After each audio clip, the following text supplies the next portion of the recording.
back to the channel. So today we're going to do a Q&A session. Last week on Instagram I asked you what questions you had for me, and today I've got my assistant Allie here who's going to read the questions and I'm going to give the answers. So Allie, let's see what you got for me.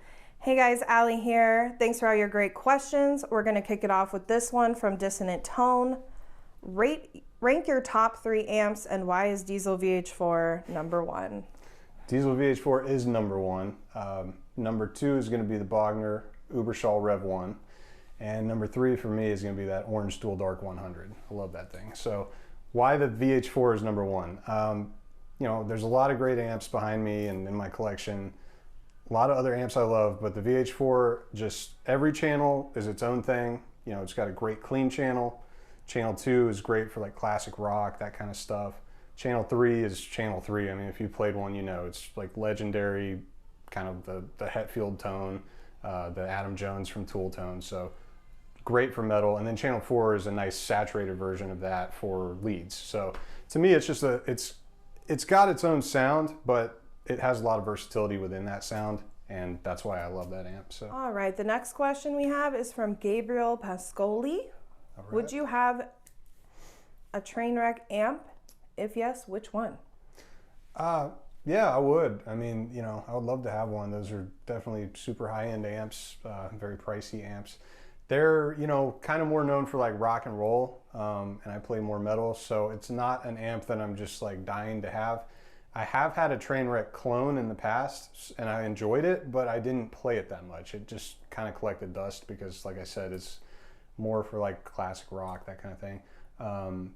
So I don't know. I don't know if I see myself spending the $5,000 to $10,000, whatever they're going for these days, because I have a feeling that it might just end up collecting dust.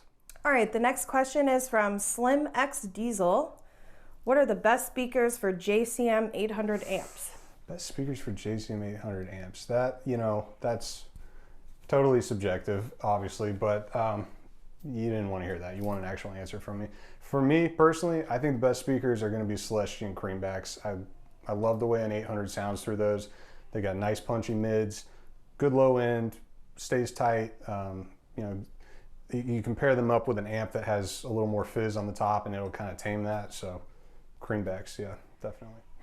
Okay, from Dooley Davis, Desert Island amp and guitar. You get one of each. Desert Island amp and guitar. It's always fun to try to pick. Okay, one of each. Well, the amp is going to be easy for me. We've already talked about the VH4. And really it would be the Desert Island amp just because it's got a great clean, it's got a great kind of just crunch channel, high gain, and lead channel. So it's like everything you need there all in one. As far as the guitar, my Desert Island guitar is definitely going to be this one. All right, so what we have here, this is a Moser 10. You might recognize the shape as the BC Rich Bitch shape, designed by Neil Moser back in the 70s. But this is definitely my Desert Island guitar for a variety of reasons. The main one being all of these switches and knobs and all the sounds and tonal varieties you can get out of this thing. So it's got 2 built-in boosts, it's got a cap mod, it's got a phase switch, it's got coil splits, it even has a baritone. You can even string it up as a 10-string or a 6-string. And typical of Neil's guitars, it's just absolutely perfect. You know, the neck is nice and chunky, fretwork is immaculate, and it's just one of the best sounding, best playing guitars I've ever had. So if I was stuck on an island, I think between this and the Diesel VH4, I would probably never get bored. Okay, next up from Evan Stanfield 96. How much money is your entire collection worth? Oh man, I should have known this question was coming eventually. You know, it's a question I get asked a lot, and I'm always kind of hesitant to answer it because number one, there's not a definitive number. I mean, I'm always buying and selling and trading, so you know, the number today could be a little different tomorrow, higher or lower. I'm always looking for something new, and so as the new stuff comes in, the old stuff goes out. But to try to give you a real answer, it's around 200,000. I try not to go over that. I have gone over that in the past. I think at one point I had 56 guitars and like 28 heads and all the cabs and all the pedals and all that stuff. And it was just too much. It's like too much to keep up with. It's, for me personally, too much money to have tied up. So the answer is 200,000, give or take. All right, Oleg Strako wants to know, what do you do for a living? What do I do for a living? So I've been an entrepreneur for several years now. I've had some success with that. I've been an investor with real estate, stock market, things of that nature.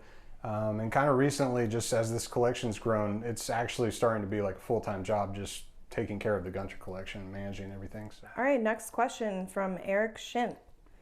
You have such a kick-ass collection. How do you polish and store all your guitars? That's a good question. So, well, first off, I don't really store my guitars. As you can see, I like to have them within arm's reach of me at all times. I like to hang them on the walls as well. And I'm just, you know, when I was a kid growing up and I only had like one guitar and I dreamed about having a collection, I used to always kind of hate when I'd hear about these collectors that had all this nice stuff and it just sits in a storage room and like they never play it. I didn't want to be that guy when I got to the point where I could get all these. So I leave them out. I try to play each and every one of them, and pretty much I have a rule: if I don't touch something for a month, I'll list it for sale, because somebody else would probably kill to have that piece of gear, and I just don't want it to sit there unused. So I don't really store my stuff, I just leave them on display. But as far as the cleaning and polishing, for just like dusting and stuff like that, I use Gibson guitar polish, which they call it a polish. It's not really a polish though, it's just like a lubricated cleaner. And I use like Costco microfiber cloth with that, and I've had good results with that. It doesn't scratch the guitar or anything. For actually like polishing a guitar, you know, if it's really dirty or something, Virtuoso guitar polish is, you know, the stuff. It's amazing. So yeah, Virtuoso, Gibson polish. Don't store the guitars, just leave them out, play them. All right, next up from Big Bar's Instabox. A few of your guitars have a non-stock pickups. Do you swap them yourself? Thanks. I do. I do all my pickup swaps myself, and I do a lot of them. I'm one of those guys that I kind of can't leave well enough alone sometimes, so I'm just always trying different pickups and different guitars. You know, I used to take it to somebody else to do that, and lots of people do a great job. I mean, I live near Atlanta, so there's pretty good population of good techs around here, but it was more a convenience thing. It's like every time I would take it to go get it swapped, it's like whoever I took it to would be backed up for like a week or two, and it's like, well, you know, I just want to try a new pickup. I don't want to wait like a week or two for that, so I just do it myself now, and I do it a lot. Right, from Mathner Andrew, we have, what is the best sounding BC Rich guitar? The best sounding BC Rich guitar, man. I've had a few really good ones, but for my style of playing, this is going to be the best one.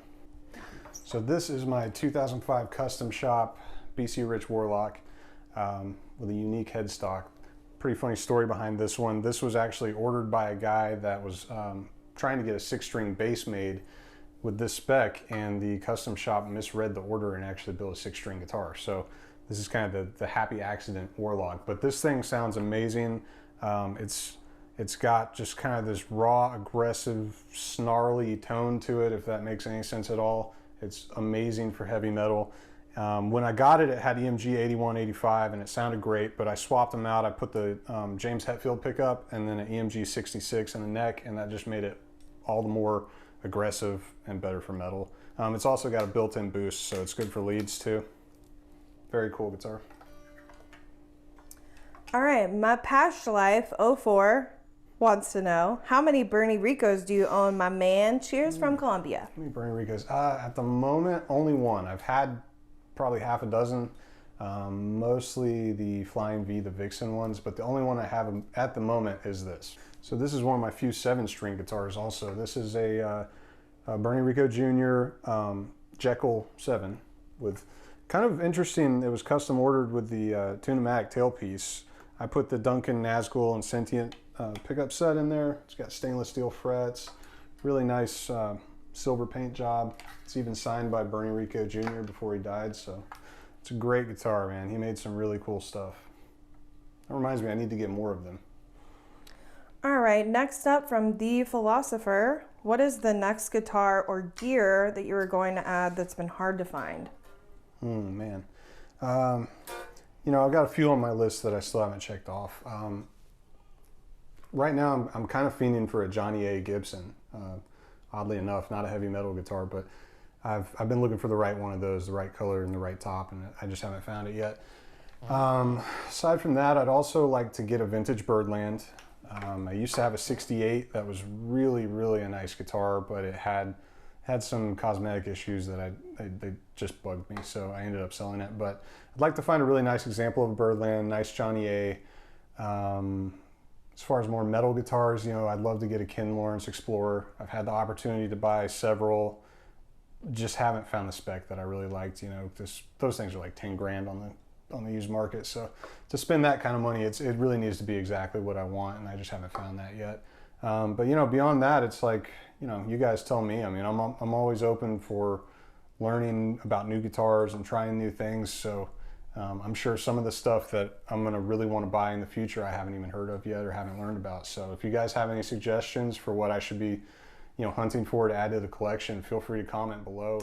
All right, from Connor Mitchell, do you own any Case Queens or investment guitars that you rarely or don't play? I do have several guitars that would qualify as like definitely investment grade and Case Queen as far as, you know, being pre-mint. But, you know, getting back to what we said earlier about storing guitars, I don't really do that. So as far as being true Case Queens that don't get played, no. I try to play them all, you know, even the really nice ones. Now, there's some, like this one, this 1979 Silverburst. This is a super clean example. So I do play it, but I also kind of put on the white gloves, so to speak, when I play them. You know, I'm extra careful not to ding them or scratch them or anything like that. Trying to think of the other ones. The Warlock that I just showed you guys earlier, that's one that came to me totally mint, like basically unplayed. I've played it, but I've kept it mint. My Mosers, almost all of my Mosers are mint condition. Trying to think what else. You know, I have some guitars that are like factory aged that I'm always kind of confused on how to categorize them. They're technically mint condition as far as like how they left the factory or from the luthier, but you know, they're all aged and have finish checking and stuff. So I don't know if you would call that a Case Queen or not, but I have, you know, probably half a dozen guitars like that. And then I have some that are like practically brand new. You know, this ESP, I mean, this thing is like dead mint, brand new condition. I have a brand new Jackson Warrior that I waited 15 months to get, and so it's literally brand new. You know, this one here, this Gibson Custom Shop 70s V would probably qualify. So this one behind me, this is a brand new guitar, so it's Case Queen condition. But yeah, as far as being truly a Case Queen, like not getting played, doesn't happen. If they're around here, I'm playing them. I might be extra careful, but I'm definitely going to play them. All right, and our last question coming in from Iron Maltese Athletics. What is your favorite guitar you own? Favorite guitar I own? That is a tough question, as you know, for a collector to answer. But in an effort to give you a straight answer, I will tell you, normally it's impossible to just choose a favorite out of all these. There's so many good ones, and it kind of changes on a monthly basis. But right now, this is the one that is really my favorite. I've been playing constantly. I just can't put this guitar down. This is a Neil Moser. It's called a Moser 6. So it's similar to the Moser 10 we saw earlier, but it's a 6-string version, you know, without the extra tuners down here. Still has all his electronics, the Marzio pickups, same neck profile as the other one, same perfect fretwork. And this one has solid flame Koa wings, which is very nice. It just has a great tone to it. Really like singing sustain. And what's kind of cool about this one too is I didn't know this when I bought it, but it was actually built for John Frusciante of the Red Hot Chili Peppers. And I ended up buying it from a pawn shop in Hollywood, actually. I'm not sure how it ended up there, but it's one of the best guitars I've ever played, both the way it plays and the way it sounds. So this is definitely one of my favorite, top of the heap. So hey, those were all great questions. Thank you guys so much for asking the questions, and I hope this has been informative for you. I know it's been fun for us, and I think we'll probably do this again real soon.